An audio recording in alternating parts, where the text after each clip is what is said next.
Honorable, good evening. Thank you so much for joining us on Costa tonight. Thank you very much for inviting me, and good evening, viewers. Yours is a quite peculiar, history in terms of your political career. Obviously, from 2011 to 2016, when you served as Sinazongo Member of Parliament, but also the 5 years were quite critical for you and were quite defining for the Zambian political landscape because of things that happened to you, appointed minister, while it's in opposition. Let's, recap on how that was. President Sata identified you and, made you Deputy Minister of Trade and Commerce. Let's begin from there. Yeah. As we have said, the 5 years that I served as a Member of Parliament for Sinazongwe and subsequently up to Minister of Defense. It was a defining moment for me. First time in Parliament, and you end up being a third man in terms of positions. Now, President Michael Sata, may he so rest in peace, he identified me from amongst many that I serve as a Deputy Minister, the Minister of Commerce, Trade and Industry, which I served, and later taken to Western. I served there when the former president assumed power. Of course, he moved me to Minister of Works and Supply and Communication. Later, in his own wisdom, he elevated me to Minister of Defense. I served until 2016.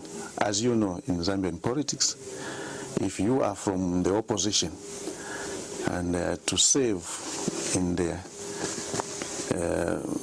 in government, you have to undergo a lot of issues, a lot of ridicule, a lot of criticism. For me, it did not bother me, because I think what lies central to me is the nation Zambia.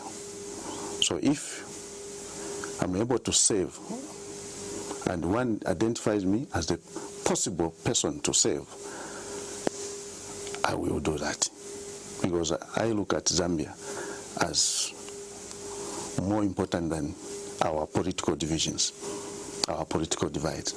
Did that go against your principles, really? No. My principle, as I've told you, is to serve the country. Nothing else. You are coming from a political party that believes in totally different ideologies to that of the Patriotic Front. And to many, even inclusive of the president by then, President Hakainde Hichilema, say that you are a sellout to the country and to the people of Sinazongo. No, you see, it depends how you define sellout. You can have different definition, different consideration, different perspective.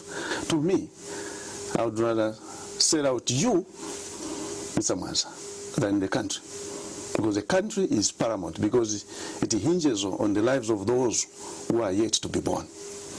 Okay? So if I'm called as a Zambian, that look, for me, I think you are the one who can serve on this particular portfolio, I will serve.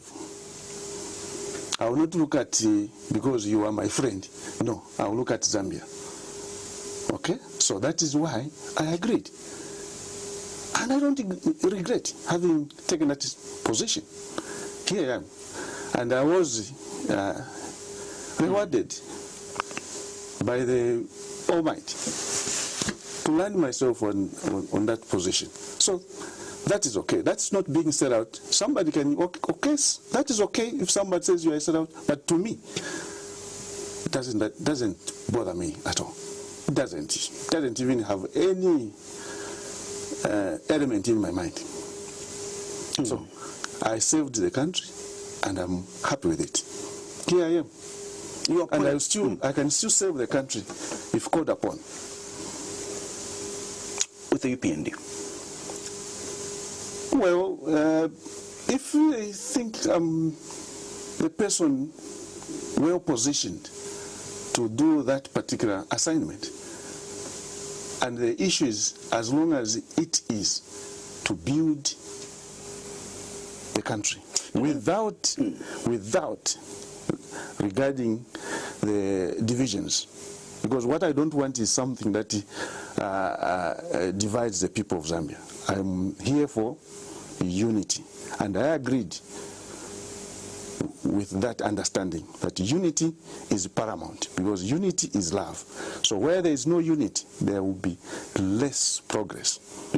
So when unity is cultivated, when love is cultivated amongst our people and amongst ourselves, then we will have meaningful progress in terms of economic development. When you were appointed as Minister of Defense, the third most powerful position in the country. Yeah. To many, they said that that was your beginning of the death of your political career, because you compromised yourself. You went into bed with a party that you're supposed to be opposing. Don't you think today, perhaps you could have been in Parliament hadn't you compromised and went to bed with the PF? No, you see what is there is, for me, I would rather be in the position for lesser years and do something. What did you do? I did a number of things in my constituency. And at the Ministry of Defense, I worked so well, so that I was able to initiate some of the benefits that are accruing today. All those, we worked well with the President Lungu to bring about the milling company, to bring about modernization in our defense force. So all those things, I feel that they are contributing now. Those who are in government now, they are able to leverage. What legacy do you have in Sinazonga? Well, a number of the issues that happened, although I don't want to sing my own praise, but you see, it's evident on the ground that I did what I could do within that 5 years. I initiated the electrification, because as you know that Sinazongwe is a rural district, so it needs to be upgraded. To upgrade it, they said two things are necessary: the road infrastructure, the road network, and the electricity was cardinal to me, was dear to me, and I initiated that. If you go in certain villages, you find that there are connection now. Their roads have reached where it was undreamed of. So those are the things. And the biggest, one of the biggest markets in Sinazongwe is being finished right now, which I initiated. So because I understood that, look, Sinazongwe being producer of meat and other agricultural produce. So you said that, look, it is better to create a market where those who want to buy, they'll be able to find every commodity that they want at one point, as opposed to go all the districts, because the districts are about 100 kilometers in terms of length. So people were finding it very difficult to access. So we said, look, it would be better to have one central point where everyone will be bringing their merchandise and other commodities. And those who are coming from other towns and who wants, they will be able to find at one point without having a hassle. So that is that was the plan. And then the market, thankfully, it's being completed right now by the current government. Fast forward, the party that you prematurely abandoned now forms government. 2021, the UPND forms government with a campaign promise of fixing the economy. I'd like to get your reflections of how the UPND so far are performing. I know for a fact that we have been hit by the El Nino. The president in March did declare, this drought as a national disaster. But let's begin off with how you are reflecting on how the UPND are handling the country's economic affairs. Well, they have to do a lot. There's a lot that needs to be done. With this drought now, the problem has been compounded. And you find that electricity outage is not doing any good to the administration, because you find that the productivity has greatly reduced, and this will affect the economic performance of the country. And that means that one who will be able to judge, you are judging somebody out of the economic performance. So normally people, they don't look at what's preceded that. They feel that if you are a leader, you have to take all the necessary precautions to make sure that certain things are not do not affect you dearly. So as for me, there's a lot that that needs to be done, that UPND need to do, because there's untold hunger in the compound, and due to the factors that are clear, and that there's a lot to be done. There's a lot. For people that say the UPND overpromise, especially when it comes to dealing with the economy, do you think those people are justified to say that the UPND perhaps overpromised? Because 2.5 years, into the administration, there seems not to be, light at the end of the tunnel for some. Well, those who are saying there was overpromise, they could be correct. Because I say so that they did not anticipate the gravity, of course, of running the affairs. Yeah, because they are compounded with a number of issues. What they thought was obtaining was not what they found. They found running government is a different issues altogether, as opposed to give campaign promises. Actualization is a different ballgame. So they found it very difficult. There are certain things that they needed to do, of course, which they did not anticipate that they will, that's what it is. So of course, they, as I said, they need to do a lot, because you have to know certain issues before you actually know how to drive it. So they had to learn here and there, here and there. By the time...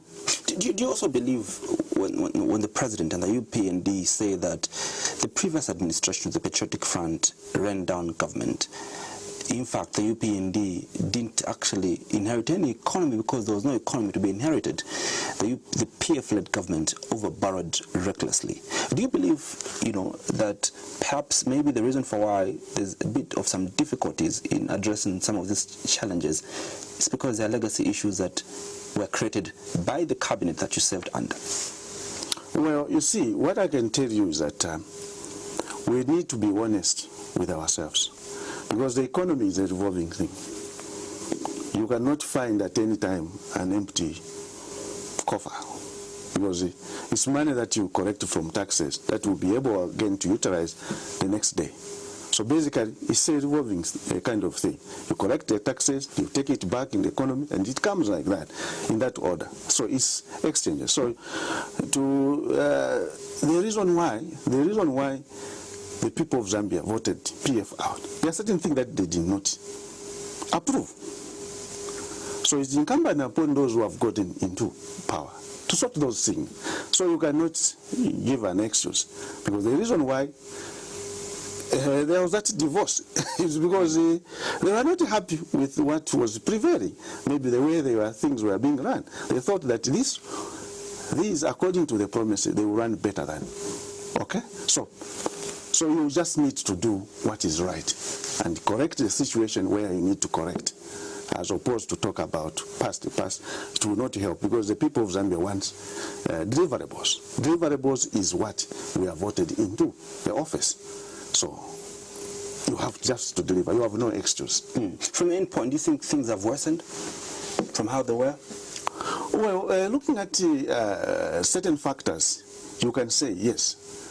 Because there are certain factors that, because the barometer in which an ordinary man writing the complaint looks at is the fuel prices, is the essential commodity prices.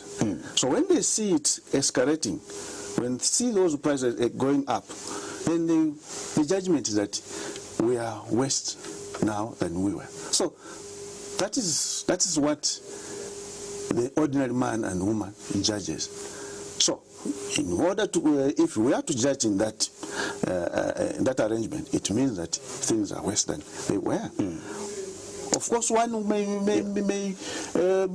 say that, look, we had to do an operation, and then later on, that's when we will have the benefit. That has to be remain to be seen. So basically, that's what I can say. They need to do a lot of things. They need to do it to impress the Zambian people, to see that, okay, fine, the decision that we made was the correct one. Now we have this The government says that it has done a lot of things in addressing these issues that you're talking about. Obviously, when the UPND took over office in 2021, what they began to pursue was an IMF deal, which they managed to pursue, and they also, pursued a debt restructuring, and they're almost done with that debt, restructuring. From that premise, Honourable, can't we say that the UPND are doing the right thing? Well, we see, when you talk about futuristic, okay, because what we are talking about now, debt restructuring, has not benefited the people right now. There's no benefit that has accrued. And what people look at is what they are getting right now. If you want to make a judgment out of the debt restructuring, maybe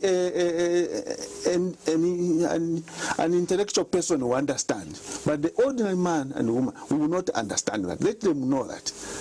You can sing all those things, talk about the IMF, talk about all these issues, fundamentals, and so on and so forth. That will not add or change anything. The judgment of the ordinary man is that the price of maize, the price of meal, the price of sugar, the price of all these essential commodities have skyrocketed.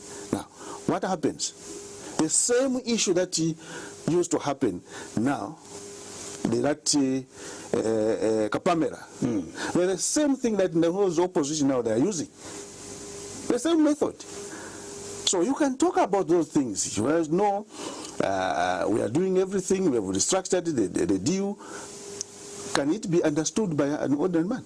Do you think the bad outweighs the good? And I'll give you a practical example. And I don't want us to look at things in isolation, Honourable. Yes. Part of the things that the UPND have done to cushion the high cost of living and the impact that it has brought on the people, for example, is to introduce free education. And so our children now don't pay anything.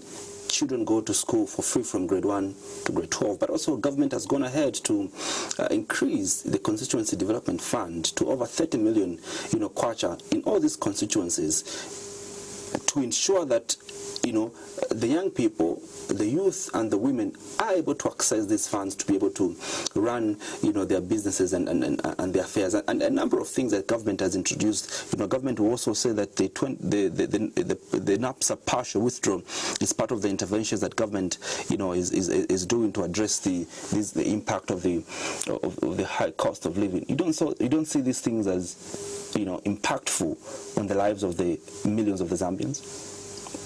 Well, you see, Mr. Mansa, we have to be practical when we are dealing with the issues of the public. Constituency Development Fund, quite okay. It's a good move. It's a good move to take the money to the people. And then the people decide what they want to do. Again, I'll give you an example. There are certain constituencies that do not need a police motor vehicle, that have no police force, of course, whatsoever. Maybe they are small, then you buy a motor vehicle. Then you have taken away the rights of the people there. Okay, that's another thing. And the other thing is that we have not put up institutions there. Okay? You have not enhanced the technical part of the people that are handling that kind of money. So much so that that money, when it is taken there, it must be, one, utilized by the people there. It must circulate within the people. That means that they must have the capacity. Okay? They must have the capacity to utilize the money. And those who are supposed to do those works, you find that they are not technically up to date. They will get again those who are from Lusaka. The money that you have taken there, it will come back to Lusaka, because it's only Lusaka and these are big towns where there are institutions where they can learn those, they say, skills training institutions. There are no skills training institutions in those rural constituencies. So what will happen, part of that money, it will come back to Lusaka, and it will not create, that's why sometimes it does not create any impact, and people are still complaining, because according to my understanding,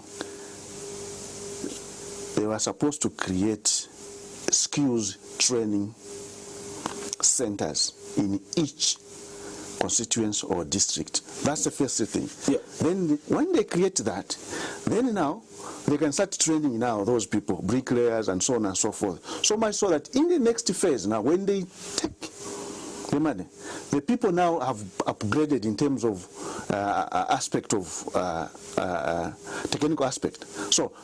So much so that the money does circulate within the constituency without a route of going back to Lusaka where it came from. So we have a situation now whereby we had one member of parliament who even withdrew his own his students back to Western Province. Why? Because they were not treated well. But yet money was paid there.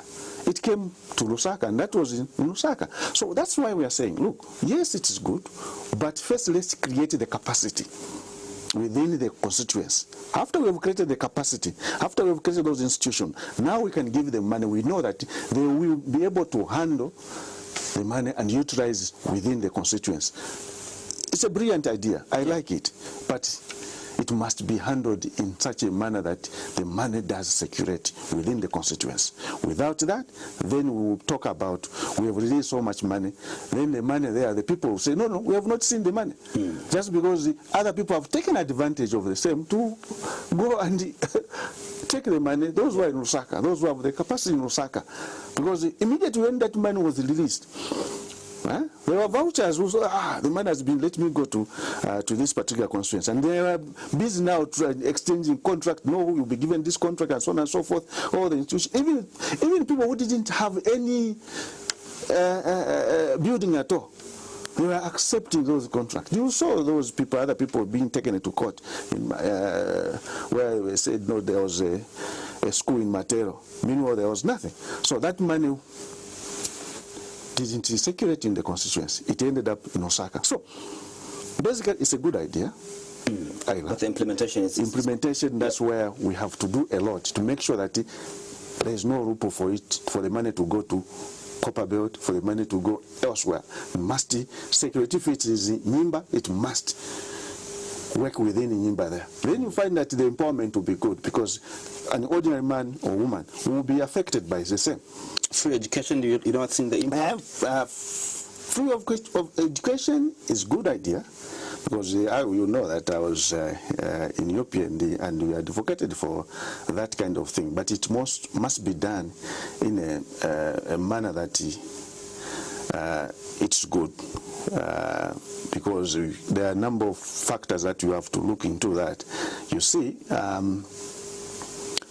to run a school, there are costs that you need to do.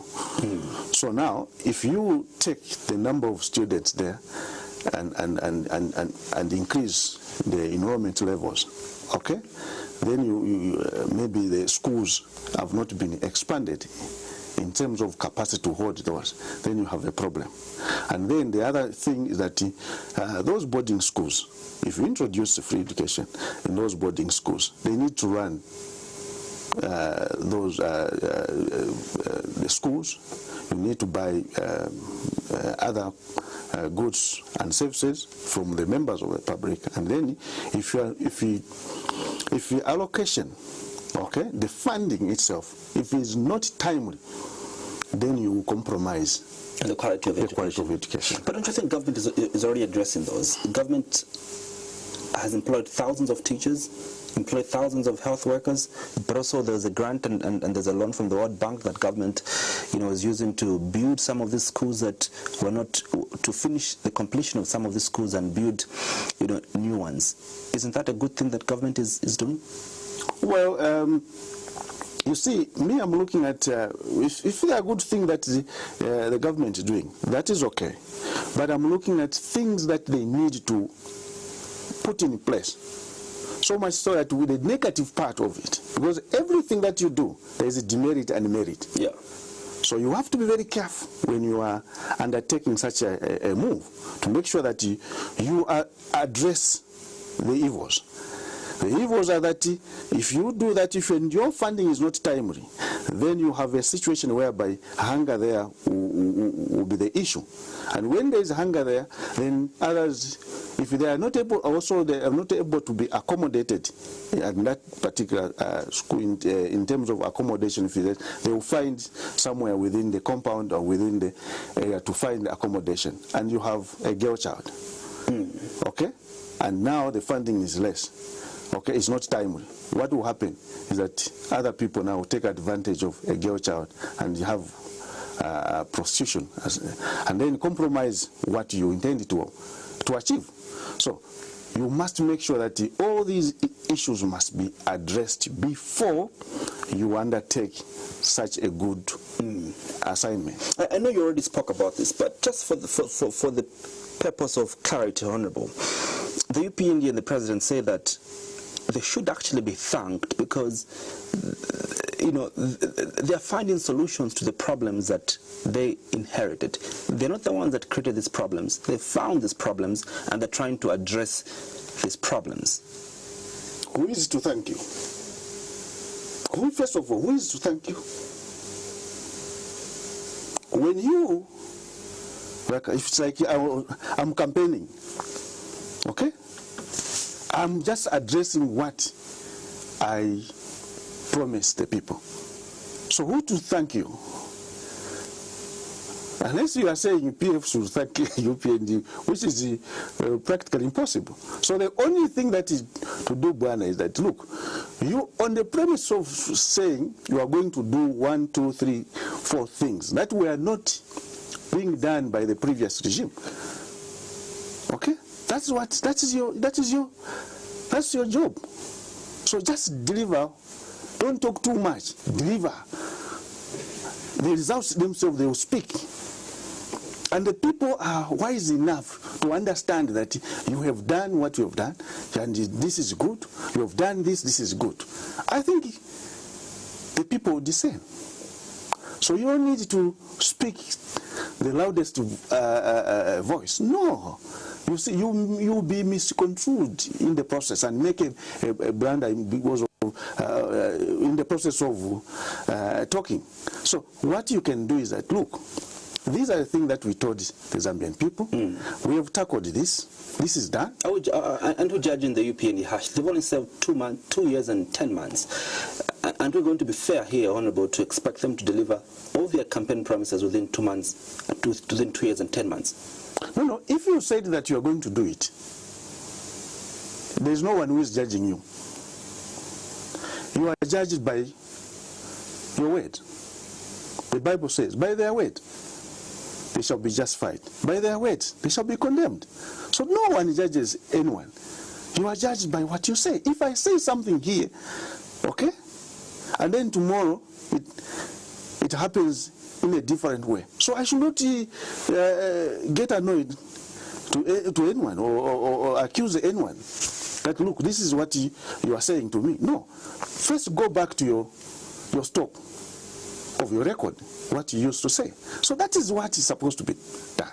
So you don't need to, you just need to revisit your sayings and see whether there are those who are making those allegations, whether it is totally way beyond what you said. So there is no one who judges anyone. It's a 5-year mandate. Do you think they're on course?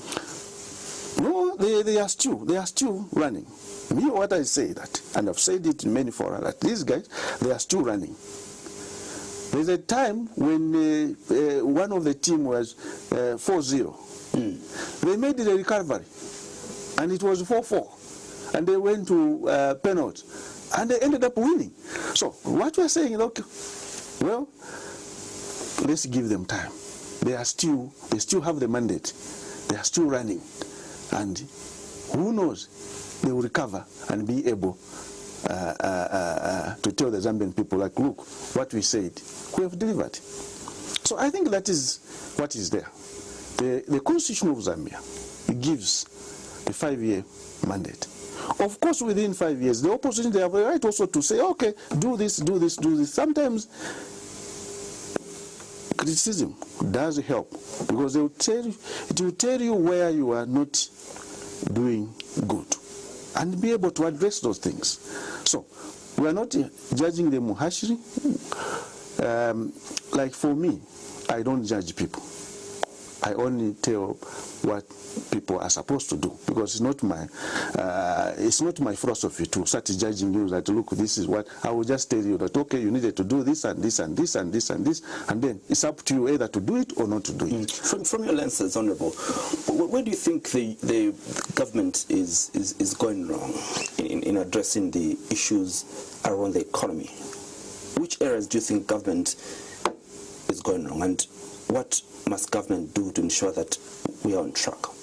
Well, I'll be very honest with you. It's unfortunate that if the conditionalities of IMF requires that the subsidies should be ignored completely.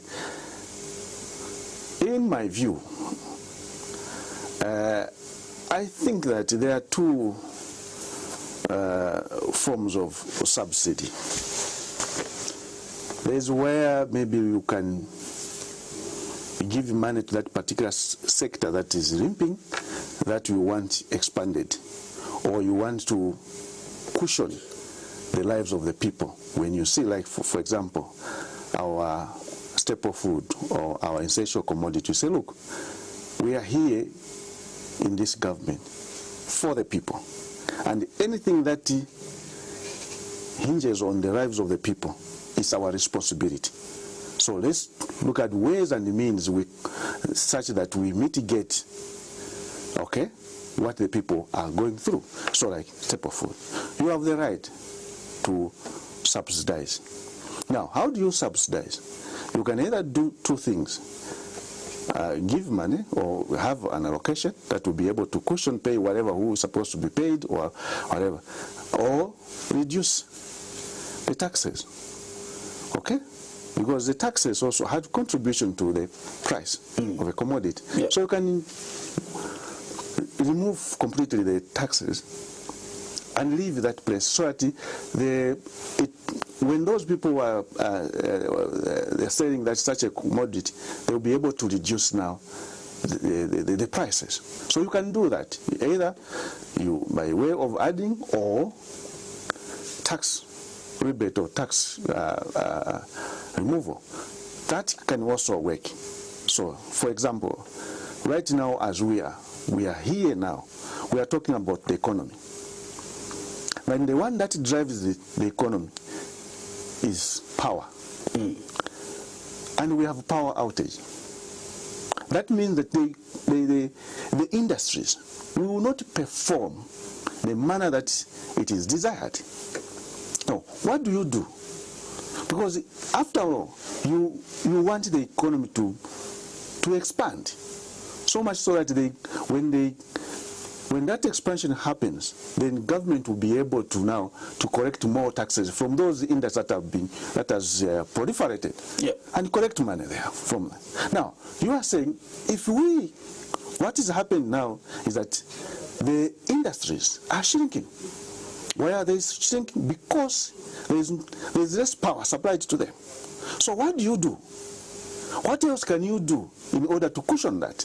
And on top of that, this same industry, they produce goods and services that are essential to our well-being. Why then can't we say, okay,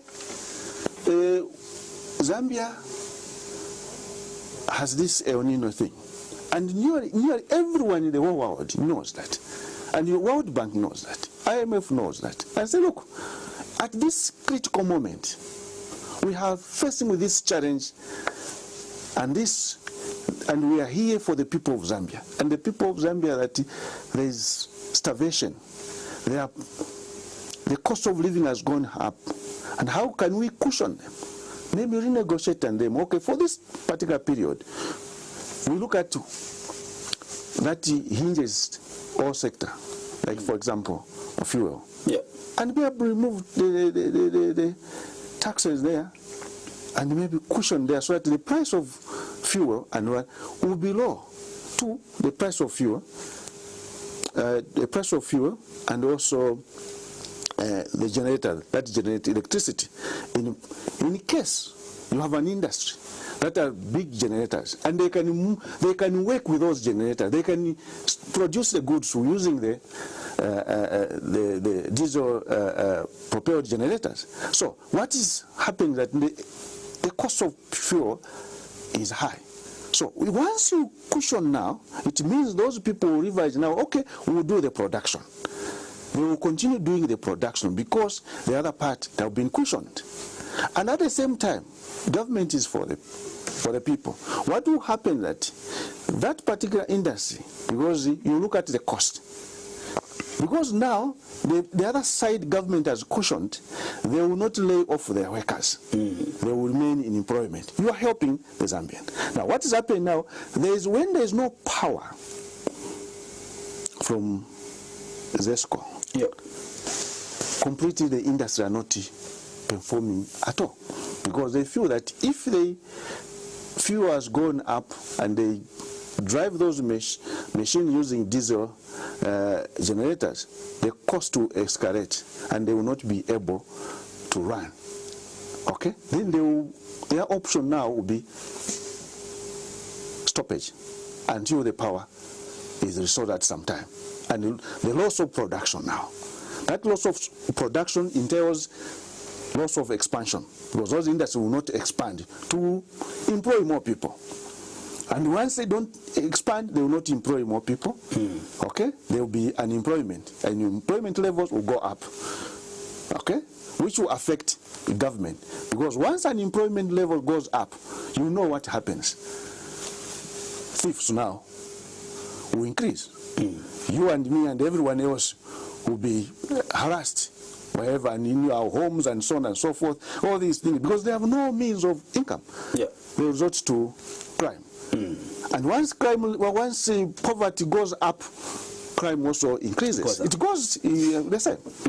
There seems to be a standoff between former President Edgar Lungu and the current President Hakainde Hichilema. In fact, just last week when he was in the COP about, President Isio said that if perhaps you consulted me, things would not have been this bad like the way they are today. But also we did see a statement coming through from the chief government spokesperson who said that there's nothing that the UPND can learn from the Patriotic Front or President Edgar Lungu. What are your thoughts and your reflections on the relationship that is there between ECO and President HH? Well, I believe that yes, ECO, former president, is out. Yes, but what I can tell you that there is no one who has monopoly of wisdom. It takes an iron to sharpen an iron. And you cannot discard any human being who was created by God. And at the same time, the knowledge that you are applying right now, it came from where? Where the source?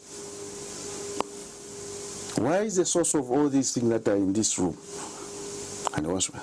The source is the mind. And the mind is a human being. So you cannot discard anybody. Okay? We are all important in our own respect. Okay? But it depends. You see, what happens that also depends the motive of that particular if the former president said it from his heart, well and good. Unless if there was which and hidden motive that I cannot judge myself.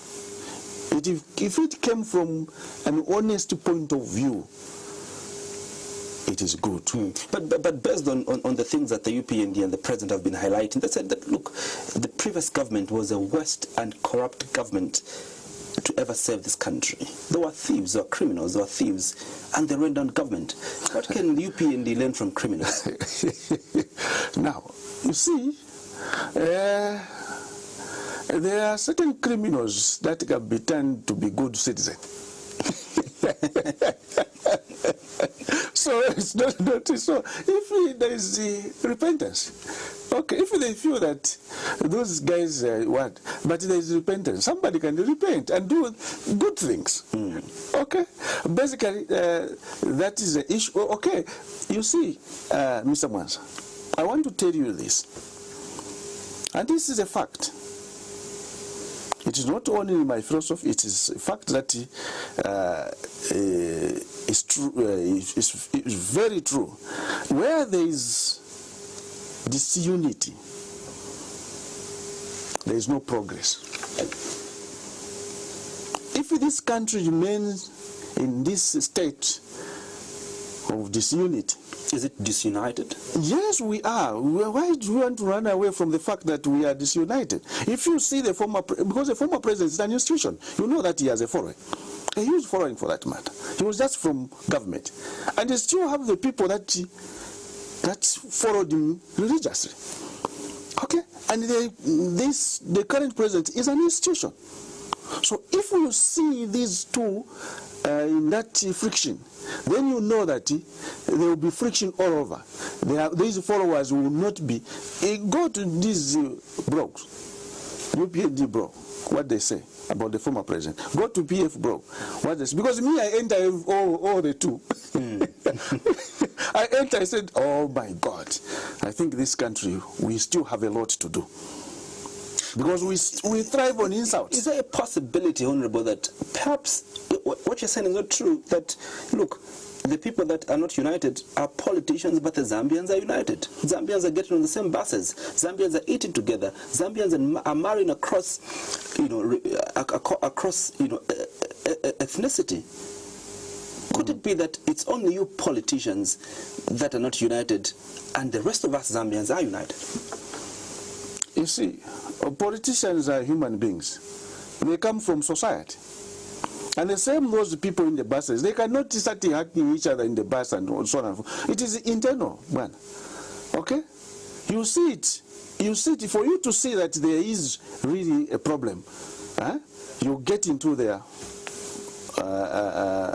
WhatsApp platform and those. You will know that, yes, there is bitterness from the end. Now, if there is such a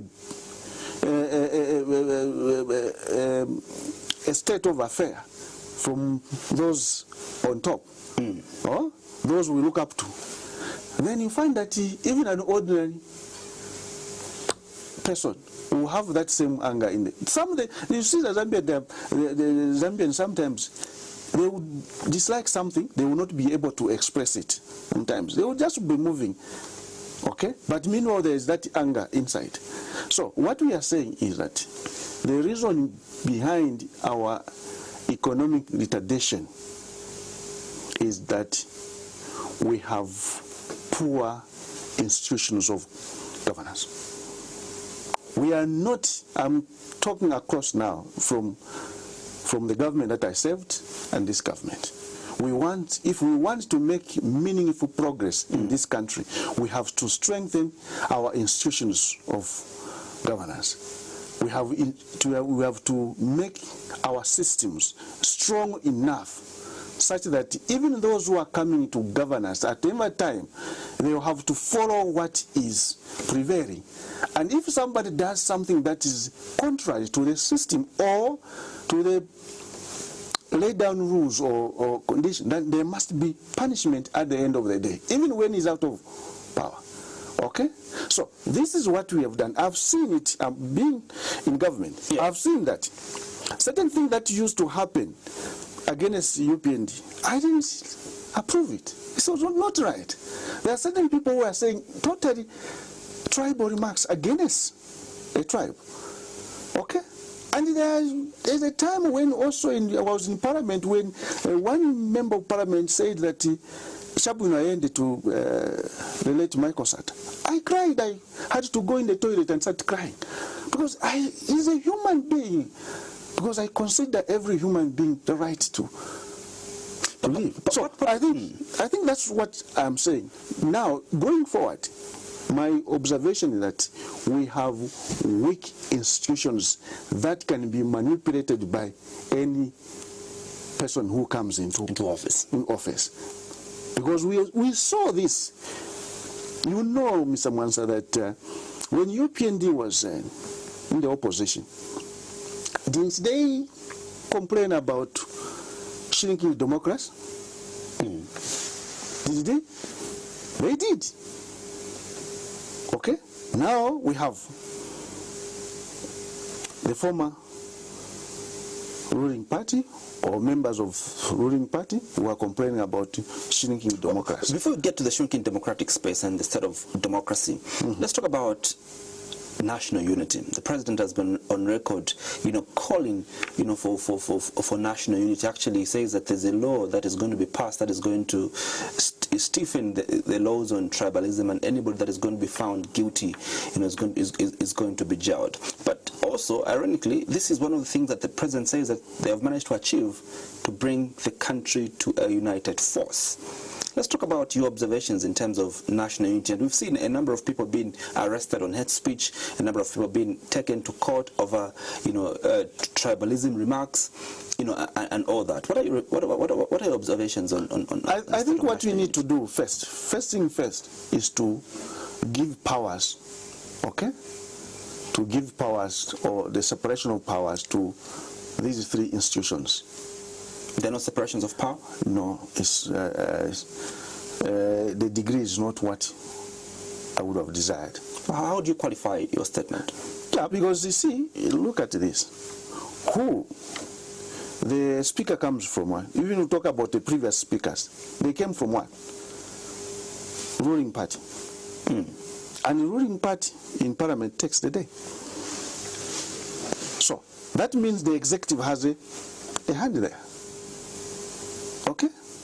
That's the thing. Now who appoints the Chief Justice?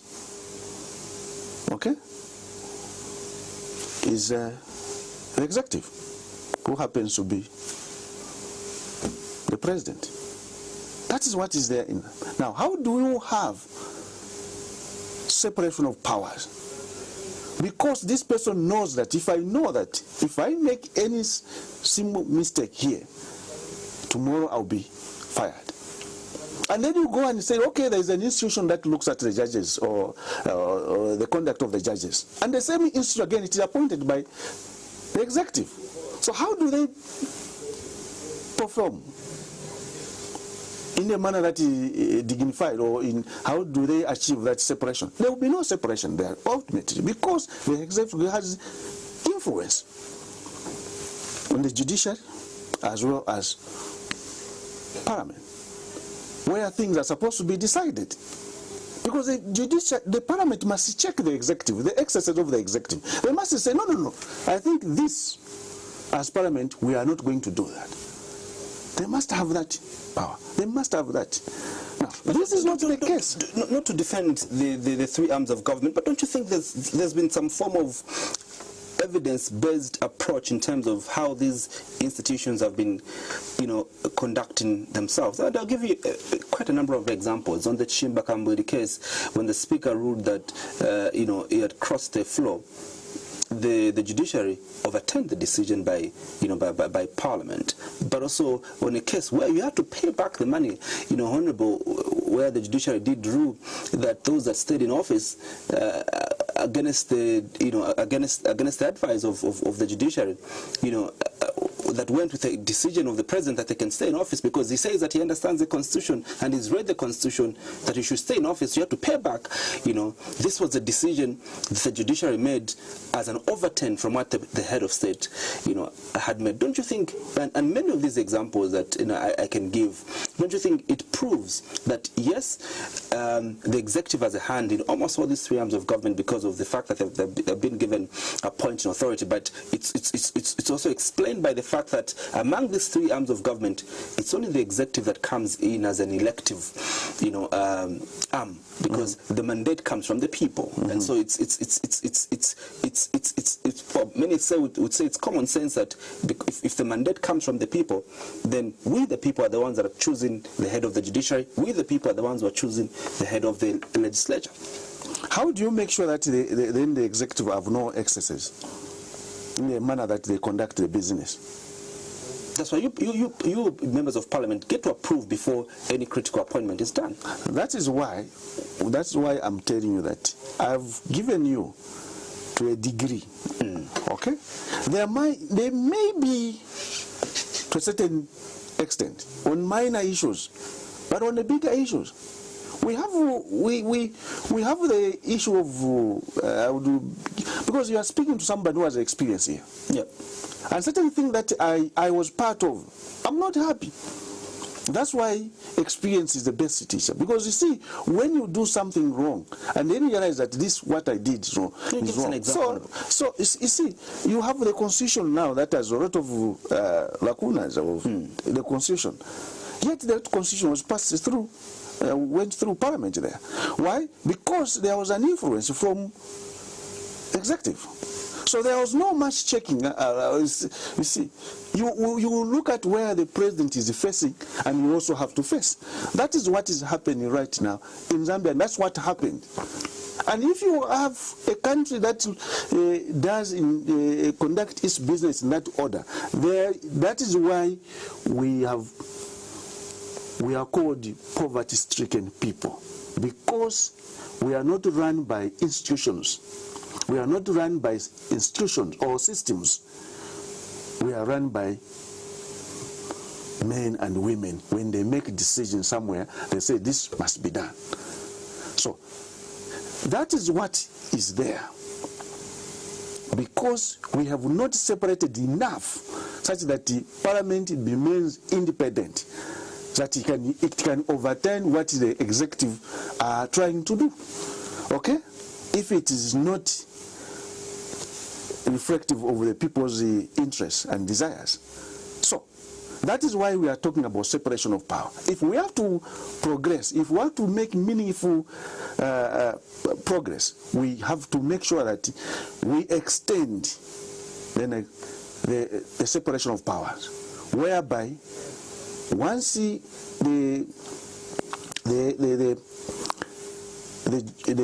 judge is appointed, is no longer having that allegiance to the executive. It goes to now an institution that is separate, that is independent, and this institution cannot be controlled by the executive. Okay? So much so that this particular judge, he will not be looking at maybe the executive. They will see what I'm doing and then fire me and make this decision.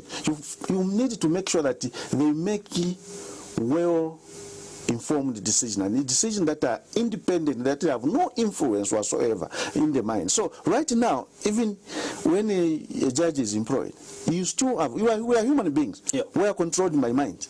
And I still think that if I do something here, the executive, you see, I'll be fired, I'll lose the job. Then you make a judgment that is not fair. Just because the minister or has an interest. We have issues here. That's why experience is good. This is what is happening because our institutions are not separate enough for them to make independent decisions or according to the Constitution or the law. And how can then have you say, if you made a wrong decision yourself as a judge, okay, and then it is proved that at the higher court proved that you erred because you did not follow the law. What happens to you as a judge right now as we speak? What happens? Nothing. Because what will be there is just the land erred. Okay? Now, why don't we take action against that particular judge? If you had an independent institution now, if there was an influence from the executive, then that institution will say, no, you erred. And since you erred, you are not fitted to be a judge. Okay? But that does not happen. Why? Because there is less separation. We've got judges that have been dropped. We've got judges, honorable, that have been dropped because of their misconduct. You see, I'm talking about this issue. There are a lot of things that happen. Sometimes the misconduct is coming because somebody made a good decision. Let's talk about the democratic space. Government says it has widened the democratic space. Those from the opposition say, and civil society, inclusive of Chapter 1 Foundation, the Law Association of Zambia, the church, are concerned that there's a shrinking democratic space. The government does not see any shrinking democratic space. What are your observations? Well, as I've already stated here, it borders on institutions. I'll emphasize, okay? Or I'll purposely make myself redundant here so that I repeat the same thing. Because you see, for democracy to shrink, it means that a group of people or a person did not act or is not acting accordingly. Okay? They are not acting accordingly. Now, let's go to the source. You see, in Zambia, we want to deal with the effect. We will not be able to solve our challenges, our problems, if we rush to the effect. If you want to rush there and condemn the policewoman or policeman who has just been directed, and then for fear of being fired, has acted in that order. That's just an effect. Let's go to the source. The source of our problem is that in terms of discharging their duties, they are not independent. There is no organization that is protecting them. So much so that if a minister or a PS decides to terminate the services of one officer, say I'm talking about the Anti-Corruption Commission, the police, and other agencies that are critical to thriving democracy. Okay? If these organizations, these institutions, when these people are conducting, they know that my allegiance, my dismissal will not come from the IG. Okay? Will not come, or IG says my dismissal will not come from the president. If when he wants to fire me, there will be a recommendation that will go to an institution that is independent of the executive. So much when you want to get rid of somebody, you must be specific to the misconduct according to the laws of Zambia, that you violated this particular article, this particular law, or rule, and such, you are amenable to dismissal. Okay? If that is done, then that organization will say, no. Actually, there was no misconduct here. The organization has turned the recommendation for dismissal, and then somebody goes back to work. If that happens, then all police officers and other officers that have that jurisdiction to apply the law, okay, will be able to say, look, let me do a correct thing here according to the Constitution or the laws of Zambia, because my dismissal will not be based on an individual, will come from the violation of the Constitution. So if you do that, you find that those who have the responsibility, those who have been given the mandate to apply the law, will do it in a manner that it is fair and justice will prevail, and everyone will enjoy their rights. Now, in a situation where we are in now, there is no strong institution. You can say police complaint authority, but who appoints them? How many have they overturned the decision that were made by the PS or minister or the president? Nothing. So, meaning that those people, they are working on fear. They look at what the executive wants. Even when it calls for violation of someone, so go and arrest this one, they will go there and execute that arrest, because they know that tomorrow I may not be here if I operate contrary to this particular man's instruction. So we have men ruling. They were not only in this government, no, even the past government, because we have weaker institutions. So as to move and solve this problem, we must go to the source, and the source is the institutions, the system that we have. Are they strong enough to protect those who are conducting professionally? Tell me. The answer is no. As we conclude, Honorable, how does your political, future look like at the moment? There's rumors all over that you're forming a political party. No, I have not formed a political party. Well, if the Zambian people, if a group of people see that, look, my contribution will be good. Are you thinking of forming a political party?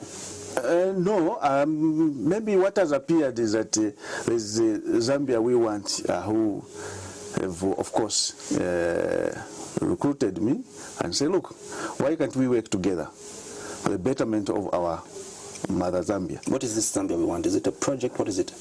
It is a political movement or a political party that has the group of people those come together in realization of what is prevailing and giving alternative. Has it been registered?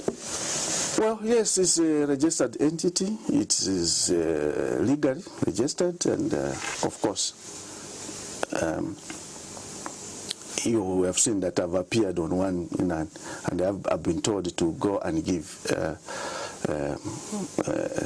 speech. I've been on national unity. Former Defense Minister, Honorable Siamune, thank you so much for making time to appear on Costa tonight. Thank you very much, and it's my pleasure appearing here. That's the repeat of this edition of Costa, obviously on our YouTube channel, but also on channel 267 on DSTV and channel 20 on GOTV. Facebook is Diamond TV Zambia. On behalf of the entire production crew, thank you so much for watching. My name is Andrew Mwanza.